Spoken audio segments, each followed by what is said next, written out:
Okay, in this video we're going to look at why living sustainably, even in a community setting, is actually really hard.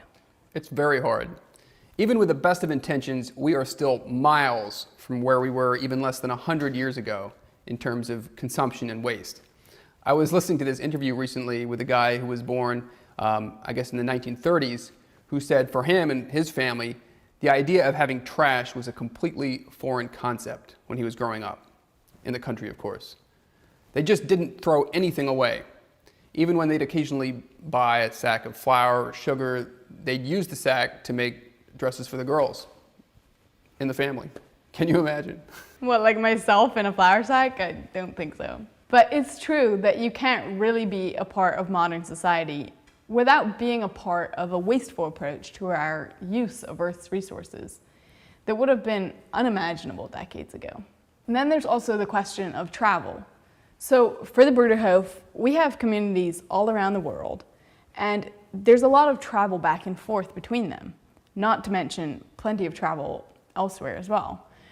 But this, of course, does have a negative impact on the Earth's resources, and it increases greenhouse gas emission. But even if we could, would we want to go back to a world where we're so extremely local with little concept of what different cultures and societies look like? Well, I'll just say I don't know if all our globetrotting has made us into particularly better people. I lived for a year in a village in an underdeveloped country where there were people in their 60s who'd never gone as far as 5 miles down the road. Everything they needed was local.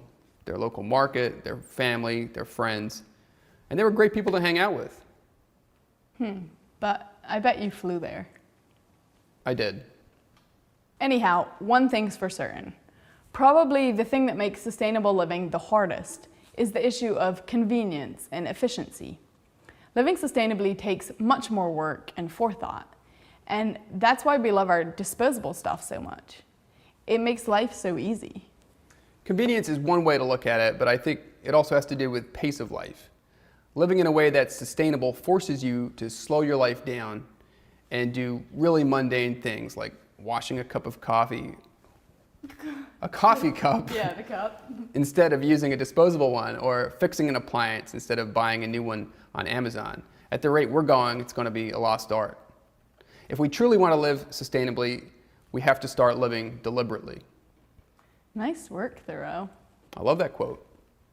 But I think you're right. Living sustainably does require slowing down, eschewing convenience, and being settled in the place that you're living. It really shouldn't be too much to ask. Just don't ever look for me in a flour sack. Like, that's not happening anytime soon. Fair enough. Make sure to like, subscribe, and ring the bell. In our next video, we're going to be talking with someone who's made a big difference to the patch of earth he lives on. Very interesting story.